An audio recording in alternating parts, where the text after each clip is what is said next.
హ్మ్. వరప్రసాద్ గారు మరొక ముఖ్యమైన వార్త రెగ్యులర్‌గా వారం 10 రోజుల నుంచి అన్ని పత్రికల్లో వస్తుంది. టీవీలో వస్తున్నాయి.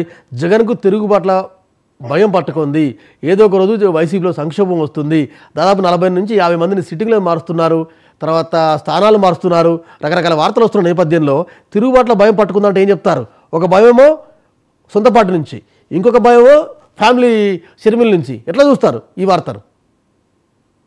అసలు భయం అనేది జగన్మోహన్ రెడ్డి గారు చరిత్రలో లేదండి. సోనియా గాంధీనే ఢీకున్నారు.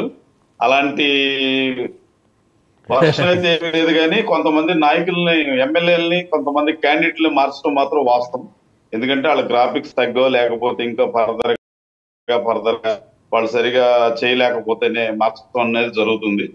కానీ నాయకులు ఏదైనా కొంచెం 1%, 2% అబద్ధాబద్ధతో ఉన్నారే కానీ కార్యకర్తలు, అదేవిధంగా ఓటర్స్, ప్రజలు కూడా జగన్మోహన్ రెడ్డి గారితో ఉన్నారు.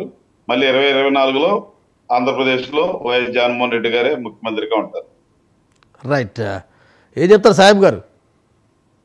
తిరుగుబాట్ల భయం వైసీపీ పట్టు. వెంకట్ గారు, ఆయన వరప్రసాద్ గారు ఆయన భావన ఆయన చెప్పుకుంటూ వచ్చాడు.